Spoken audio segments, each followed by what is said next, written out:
Salmo 35. Eu quero que você apenas acompanhe a leitura, por favor. Como nós podemos enfrentar as crises na vida? Porque todos nós temos crises, enfrentamos crises. E crises, muitas vezes, financeiras, com decisões equivocadas, expectativas fantasiosas ou mal projetadas, anseios românticos que beiram os contos de fada ou as sagas de aventureiros. Crises nos relacionamentos, discussões inúteis, despropositadas muitas vezes, movidas por interesses particulares, visão pessoal do mundo, ou promovidas por agressões, desrespeitos e conflitos internos. E tudo isso levando a rupturas nos relacionamentos, afetos, companheirismo e paz interior. Também enfrentamos crises na fé, decepções morais, sonhos frustrados, esperanças adiadas. Em Provérbios 13:12 vai dizer que a esperança que se adia faz adoecer o coração, mas o desejo cumprido é a árvore da vida. E muitas vezes as nossas esperanças estão adiadas, estão distanciadas do seu cumprimento, e aí entra um coração adoecido que enfrenta uma crise e muitas vezes nos leva ao ceticismo, à incredulidade, às vezes o cinismo religioso, que é aquele que não abandona o ritual da fé, mas o seu coração está incrédulo muitas vezes. Ele prefere participar por causa do ritual em si, por causa do status social, por causa da dinâmica que encontra em cada tipo de religião, em cada tipo de culto, em cada tipo de reunião particular, que faz com que a sua alma seja alimentada de alguma maneira, sem contudo estar crendo poderosamente no Deus eterno. Crise da fé. Portanto, a mensagem de hoje que eu quero ministrar aqui é para quem enfrenta crises, ou já enfrentou. Se você não enfrenta crise, ou não tem enfrentado, ou não sabe o que é isso, você vai ouvir essa palavra e depois vai sondar o seu coração para saber que tipo de vida você está levando na presença de Deus. Mas se você é como eu, é como Davi, que escreveu o Salmo 35, enfrentando crise em suas vidas, seja em qual área for. Eu citei aqui 3, a financeira, de relacionamento, a de fé, mas nós podemos ter outros tipos de crise que nós enfrentamos. Eu quero, nesse momento, meditar junto à palavra do Senhor para saber como que nós podemos enfrentar as crises em nossas vidas. Porque o Salmo 35 é um poderoso recurso do Espírito Santo para nos mostrar como nós fazemos isso. É uma oração fervorosa do rei Davi a Deus, clamando pela intervenção divina. Nós vimos aqui, esse salmo aqui, ele faz parte daquele conjunto de salmos imprecatórios. Salmos onde a pessoa rasga sua alma, quebra o seu coração, chamando maldição para os seus inimigos diante de Deus. Não porque ele deseja isso de fato, de verdade, ou que ele queira executar isso ou ver isso cumprido na vida das pessoas. Não, mas é porque é o grito de dor dele. É o escancarar da sua alma diante do Eterno, que tem os seus ouvidos inclinados, que nos conhece, que sabe o que é padecer de dor em Cristo Jesus e que entende quando nós estamos fazendo isso. Portanto, esse salmo, ele nos ensina que Davi estava enfrentando algumas crises. Ele esboça aqui no Salmo. Por exemplo, a crise de perseguição para a morte, versículos 4 e versículo 7. Saul estava buscando a morte de Davi. Até quando ele tocava a harpa, ele ficava virado com aquela bênção de Deus sobre a vida de Davi, sobre a instrumentalidade naquele momento de adoração, capaz inclusive de acalmar o seu coração, mas aquilo despertava uma inveja que o procurava matar. Saul procurava matar Davi, tomado de inveja e de medo. Se nós olharmos lá em 1 Samuel capítulo 18, nós vamos ver que tudo que Saul tinha em relação a Davi era movido pela inveja e pelo medo que ele tinha de Davi, de ser um grande rei, e que o Espírito Santo já tinha abandonado o espírito de Saul. E o que nós temos para falar, por exemplo, da perseguição de Absalão? O próprio filho de Davi, criticando a sua liderança, roubando o coração do povo, ficando à entrada da cidade. Olha, a sua demanda só está desse jeito porque esse rei é um rei fraco, esse rei não tem condições de pegar e te ajudar. Quem dera eu fosse o líder, quem dera essas coisas viessem a mim, eu ajudaria você. Já viu gente desse jeito? Que critica a liderança do outro, falando que faz melhor, mas que muitas vezes não faz melhor. Era Absalão perseguindo Davi. E ele diz que, sem motivo, armaram ciladas contra ele. Versículo 7. Calúnia e difamação, uma das crises enfrentadas por Davi. No versículo 11 nós temos aí, falsas testemunhas se levantam e interrogam coisas que eu não sei. Eles pagam o mal pelo bem, denunciando uma perversidade no coração dessas pessoas. E, inclusive, indo para uma traição. Olha o versículo 14. Como se eles fossem meus amigos, eu andava junto com eles. Eu andava curvado, de luto, entristecendo, porque quando eles estavam tristes, eu me associava à sua tristeza para tentar consolar os seus corações. Mas quando fui eu que tropecei, eles se alegraram e se reuniram. Reuniram-se contra mim, homens sem valor, que eu não conhecia. Dilaceraram-me sem tréguas. Lembra de Aitofel? Aitofel era conselheiro do rei, andava do lado do rei, Davi. ele que ficou o tempo todo ali, junto com o rei Davi, conhecendo as suas investidas em guerras contra exércitos inimigos, conhecendo como que ele como que ele reagia diante do momento em que as pessoas foram lá, os inimigos foram lá e capturaram as suas mulheres, as suas famílias, seus filhos, e ele foi, perseguiu esse povo, resgatou a sua família e trouxe de volta para a sua casa. Aitofel estava junto. Mas quando Absalão se rebelou contra Davi, ele se tornou o conselheiro daquele que roubava o coração das pessoas à porta da cidade. E foi perverso Aitofel. Ele sabia exatamente o que machucava Davi. E ele disse assim, olha, faça isso e isso. Você lembra qual foi o conselho de Aitofel? Aitofel disse assim, pegue todas as mulheres, todas as pessoas que Davi ama, leve para o alto de um prédio e ali à vista de todo mundo faça um escárnio disso. Naquele momento, o maior escárnio que era feito ali era uma orgia que Absalão fez com as concubinas de Davi. Esse é o conselho daquele que andava do lado dele. Daquele que o aconselhava nas suas batalhas. Daquele que vivia como conselheiro do rei. Portanto, essa perversidade e essa traição arrasaram com o coração de Davi. E o que dizer dos filisteus, que eram cruéis? Lembra de Golias, quando Davi foi enfrentá-lo? Golias, na sua perversidade, disse assim, eu vou esquartejar você e vou entregar o seu corpo esquartejado para os animais, as bestas feras do campo. É o que eles fizeram, por exemplo, com Sansão, furando os próprios olhos de Sansão e expondo a uma humilhação pública. Quando eles mataram Saul, os filisteus, eles mutilaram Saul e distribuíram partes do seu corpo em todo Israel para mostrar o quanto cruéis eles eram. Tudo isso Davi estava enfrentando. Então ele clama pela justiça, ele lamenta pela ingratidão, ele pede juízo sobre os seus inimigos para celebrar a vitória. Davi faz isso de uma maneira imprecatória.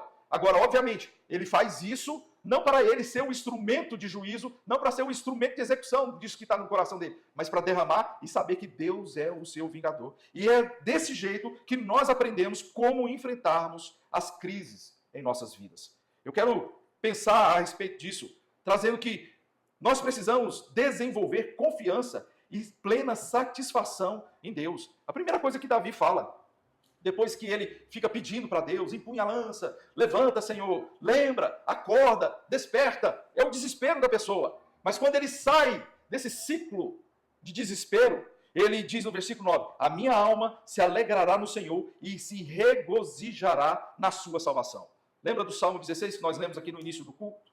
Ele pede para ser guardado, ele fala que no Senhor ele se refugia, ele diz a Deus, tu és o meu Senhor e outro bem não possuo, senão a ti somente. Eles são os santos que estão na terra e que eu consigo perceber que eles buscam a verdade e a justiça, eles são notáveis e eu tenho alegria e prazer em estar com eles. Ele diz que muitas são as dores dos que trocam o Senhor por outros deuses, mas ele mesmo não vai fazer isso.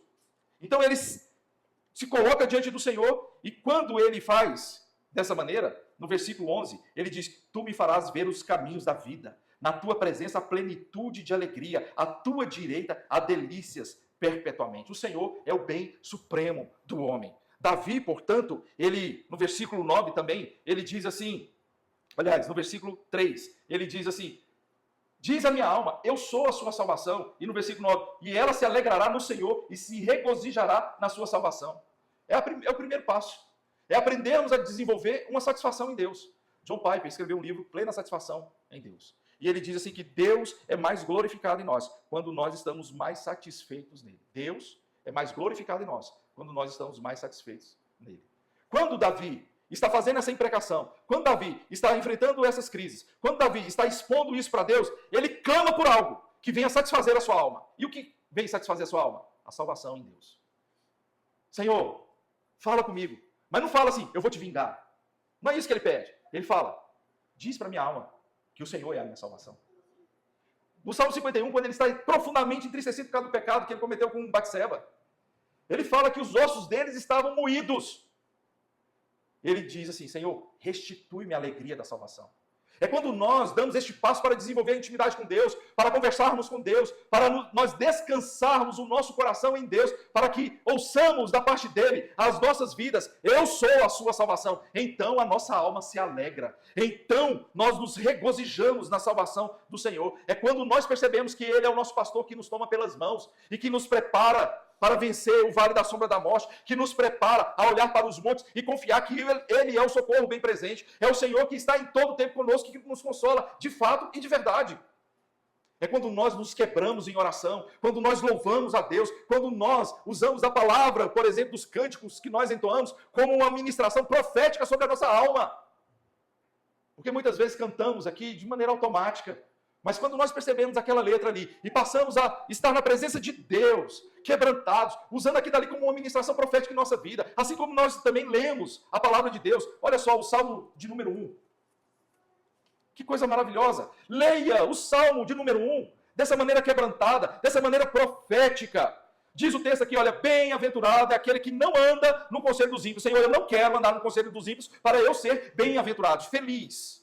Eu não quero me deter no caminho dos pecadores, para ser o quê? Bem-aventurado, feliz. Eu não quero me assentar na roda dos escarnecedores, para quê? Para ser bem-aventurado, feliz. Eu quero fazer como esse salmista que está aqui, Senhor. E eu ministro profeticamente no meu coração, versículo 2. O seu prazer está na lei do Senhor, e nela medita dia e noite, nem que seja só esse versículo. Dia e noite, o meu prazer está na tua lei, Senhor. Ele é como árvore plantada junto à corrente de águas, que no devido tempo dá o seu fruto, e a sua folhagem não murcha, e tudo o que ele faz será bem sucedido. E essa é a diferença de quem anda com Deus, de quem medita na sua palavra, e de quem não medita na sua palavra e não anda com Deus. Ele diz aqui, os ímpios não são assim, são como palha que o vento dispersa. Eles não prevalecerão no juízo, nem os pecadores na congregação dos justos, pois o Senhor conhece o caminho dos justos, e o caminho dos ímpios perecerá. É quando nós fazemos isso, enchendo a nossa alma com a palavra de Deus, com a presença do Eterno, buscando a salvação que vem dele, alegrando a nossa alma, regozijando na salvação, é que nós temos condições de enfrentar as crises que estão à nossa frente. Com vitória. O apóstolo João, com essa consciência, ele vai dizer assim, essa é a vitória que vence o mundo. Qual é a vitória que vence o mundo? A nossa fé. E como nós vamos desenvolver, consolidar, confirmar a nossa fé? A Bíblia fala que o escudo é a fé. É o escudo da fé que apaga todos os dardos inflamados do maligno. E esse escudo da fé ele é desenvolvido com a palavra, com a intimidade, com a comunhão com o Eterno. É nós estarmos na presença do Senhor, assim como Davi tinha grande alegria em estar na presença de Deus. Quantas vezes, quando nós enfrentamos as dificuldades da vida, as crises, em vez de nós nos aproximarmos mais de Deus, nós nos afastamos de Deus. Parece que a gente entra com aquela brincadeira infantil, já viu? Quando a pessoa está chateada com outra, fala assim, Belém, Belém, nunca mais estou de bem. Corta aqui. Parece que a gente entra numa brincadeira infantil com Deus. Senhor, o Senhor me magoou, corta aqui, não quero mais conversa com o Senhor. Ou então a gente age como uma pessoa que está se rebelando contra Deus, fazendo protesto, com birra. Falando assim, eu vou ver se eu chamo a atenção de Deus. E se afasta. Eu me lembro de uma pessoa, um tio meu, na verdade. Quero deixar registrado isso aqui. E eu fui conversar com ele, orar, estava passando por uma dificuldade muito grande. E ele tinha uma carência enorme de Deus. Ele não estava sentindo o amor de Deus. Mas ao invés de se aproximar de Deus, ele estava se afastando cada vez mais. E ele disse para mim assim, Marcelo, eu quero mergulhar de ponta cabeça em direção ao inferno, para ver até onde eu posso chegar, para ver se Deus vai me resgatar. Uma revolta contra Deus, uma rebeldia, um protesto descabido. Percebe que isso não dá para oferecer subsídio para enfrentarmos crises? Não dá. É o contrário disso. É exatamente o contrário. É nós lembrarmos quem Deus é. Ele é soberano, poderoso, Rei dos reis, Senhor dos senhores. E quem nós somos? Completamente dependentes dele. Então, quando nós estivermos enfrentando crise, em vez de nos afastarmos, em vez de cortarmos o nosso relacionamento com ele, em vez de nós nos revoltarmos, criarmos algum tipo de protesto para ver se ele vai se atentar para nós, nós nos colocamos na presença dele em adoração. Nós louvamos o teu nome, nós enchemos a nossa alma com louvores e adoração que enaltecem o Senhor em nossas vidas, que dignificam o Senhor em nossos corações, que fazem com que, de fato e verdade, nós entendamos que ele dirige os nossos passos e que, por fim, ele nos levantará dessa terra, como Jó disse. Eu sei que o meu Redentor vive e que, por fim, ele me levantará nessa terra. É assim que nós enfrentamos as crises, reorientando os nossos pensamentos e ações, perseverando na fé, crescendo em oração, gratidão, adoração, buscando ao Senhor. Eu quero trazer isso de uma maneira mais prática. E eu peço que você abra a sua Bíblia, por favor, no Salmo 101. Salmo 101. Para mostrar como que Davi fez isso. Como que Davi, na prática, ele fez isso. Olha só, Salmo 101. Primeiro, cantarei a respeito da bondade e da justiça. A ti, Senhor, cantarei. Quero com sabedoria refletir no caminho da perfeição. Quando virás ao meu encontro, ou seja, o desejo dele, eu e minha casa andarei com sinceridade de coração, Senhor. Não porém coisa injusta diante dos meus olhos, eu vou reorientar até mesmo os programas, as notícias, as coisas que rolam no feed do meu Instagram, as coisas que estão diante de mim no meu celular, nas notícias que eu escuto, eu vou reorientar, não vou colocar coisa injusta diante dos meus olhos. Eu detesto a conduta dos que se desviam, nada disso se pegará em mim. Longe de mim o coração perverso, não quero conhecer o mal. Ao que às escondidas calunia o próximo, a esse destruirei o meu relacionamento com ele. O que tem olhar arrogante, coração orgulhoso, não suportarei. Os meus olhos procurarão quem? Os fiéis da terra, para que morem comigo, o que anda em reto caminho, esse que vai trabalhar para mim, esse que vai me servir. Não ficará em minha casa o que usa de fraude, o que fala mentiras, não permanecerá diante dos meus olhos. Manhã após manhã destruirei os ímpios para limpar a cidade do Senhor, os que praticam a iniquidade. É assim que Davi faz. Davi, ele vai na prática. Ele diz, eu não vou colocar diante dos meus olhos, eu vou me afastar das pessoas assim, assado. Eu vou fazer com que o meu coração reflita no caminho do Senhor, que é um caminho de perfeição, cheio de sabedoria. Portanto, oração, gratidão, adoração, buscar ao Senhor em todo o tempo. Você está aí no Salmo 101, vira um pouquinho, vai para o Salmo 105, chega aí no versículo 4 principalmente. Busquem o Senhor e o seu poder. Busquem continuamente a sua presença. Eu gosto desse texto. Busquem o Senhor e o seu poder, porque ele me faz lembrar de Jesus Cristo, que disse para os fariseus que eles estavam errados porque eles não conheciam nem as Escrituras e nem o poder de Deus. Nós precisamos buscar o Senhor, o seu poder, continuamente a sua presença. E como que nós fazemos isso? Lembrando das maravilhas que ele fez, dos seus prodígios, dos seus juízos, dos seus lábios. Nós, entendendo que ele é o Senhor nosso Deus, os seus juízos permeiam toda a terra, ele que tem uma aliança conosco, a palavra ele empenhou para 1000 gerações e ele disse que vai cumprir a sua palavra em nossas vidas. Perseverar na fé, crescer em oração, em gratidão, adoração. E, finalmente, desenvolver bons relacionamentos. Voltando lá para o Salmo 35, no versículo 18 ele fala, renderei graças na grande congregação e te louvarei no meio da multidão poderosa. O autor aos Hebreus disse que quanto mais nós percebermos que o dia se aproxima, ou seja, o dia da volta de Jesus Cristo se aproxima, mais nós precisamos nos estimular às boas obras e à comunhão, jamais deixando de congregar, porque isso enfraquece o corpo de Cristo e enfraquece os membros do corpo de Cristo. É como se nós estivéssemos usando uma tala ou um gesso, até mesmo para uma recuperação de um braço. Você já percebeu que quando você usa, quem já fez isso, quem já usou uma tala ou um gesso, que o seu braço fica imobilizado, depois que você tira, você precisa de uma fisioterapia, precisa fazer exercício, porque parece que ele não está te respondendo adequadamente. Então, preste atenção, mesmo que temporariamente a gente precise se afastar um pouquinho do corpo, não pode ser definitivo isso. Porque fora dessa dinâmica, a gente vai ficar como aquele braço bobo, que não reconhece os comandos da cabeça, que não reconhece os impulsos elétricos. Eu lembro que uma vez eu fiz uma luxação na perna aqui e usei um gesso. Andei por muito tempo com esse gesso. E quando eu tirei, a primeira vez que eu fui dar um passo, essa perna aqui foi lá em cima. Porque o comando que eu dei para dar um passo estava conectado com o peso do gesso que tinha nela. Então eu mandei aquela força, aquela potência para aquela perna. O que fez? Ela estava leve, foi lá para cima. Nós perdemos o passo e o compasso quando nós nos afastamos. Quando nós ficamos isolados da plenitude e da dinâmica do corpo. Então o corpo de Cristo, ele é feito para nós nos ajustarmos e juntos gloriarmos a Deus e experimentarmos grandes coisas da parte dele. Olha a consciência do salmista, do Salmo 133. Bom, ó quão bom e agradável é viverem unidos, irmãos. Porque tem um bálsamo, um óleo, uma presença maravilhosa do Espírito Santo que escorre sobre esses irmãos. No peitoral do sacerdote tinha pedras. Nos ombros também 2 pedras de ônix, tipificando os reinos de Israel. As pedras aqui tipificavam as tribos de Israel. E o óleo escorria pela barba de Arão e chegava à gola de suas vestes, escorria completo. Ou a unção do Espírito Santo vinha sobre todo o povo de Deus. E ele termina o salmo dizendo, ali, onde é bom e agradável viver unidos os irmãos, ele ordena vida e bênção para sempre. É na comunhão. É na comunhão. Esse sermão ele é gravado, é publicado no YouTube, mas não é a mesma coisa de estar aqui. Você pode até assistir depois, mas não é a mesma coisa de estar presente. É na comunhão que nós somos fortalecidos para enfrentarmos as crises em nossas vidas. E Davi sabia disso. Ele disse no versículo 18, eu vou render graças na grande congregação e eu vou louvar no meio da multidão poderosa, porque ele entendia que essa dinâmica o fortalecia para enfrentar as suas crises. Não fique sozinho. Já diz um ditado bem simplesinho, ovelha que anda sozinha vira petisco de lobo.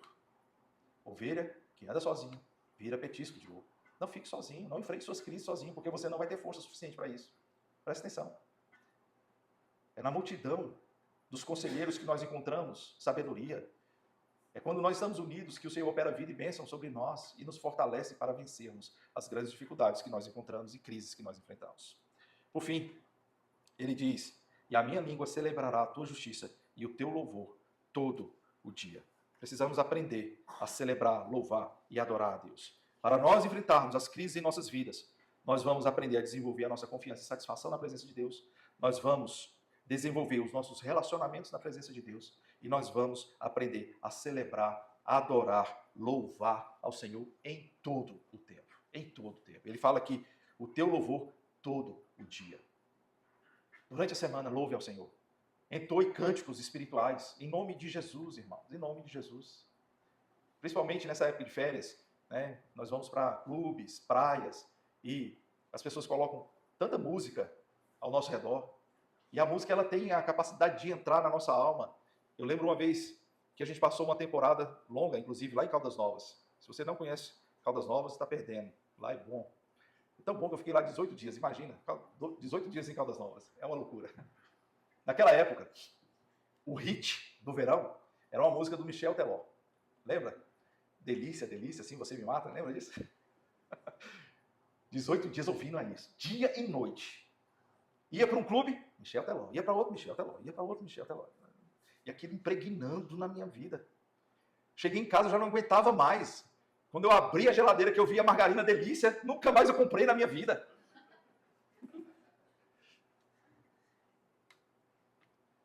Porque a música, ela vai impregnando. Então, em nome de Jesus, durante a semana, louve ao Senhor. Procure cânticos de adoração. Para você, nos seus momentos, ser ministrado pelo Eterno. Para que use essas músicas como instrumento da palavra dele para ser ministrado em nossos corações. Davi sabia disso. A minha língua celebrará a tua justiça, ou seja, porque eu conheço a tua palavra, mas o meu louvor todo dia eu cantarei ao Senhor. Eu vou enaltecer ao Senhor na minha vida, com cânticos em nome de Jesus. Por isso que o apóstolo Paulo, lá em Colossenses, vai dizer, habite ricamente a palavra de Cristo em vocês, instruindo e aconselhando mutuamente em toda sabedoria, louvando a Deus com salmos, hinos e cânticos espirituais com gratidão no coração. Precisamos aprender a desenvolver o nosso relacionamento com Deus, precisamos aprender a desenvolver o nosso relacionamento no corpo de Cristo, precisamos aprender a desenvolver a nossa vida de adoração e louvor para enfrentarmos as crises que estão à nossa frente. Em nome de Jesus.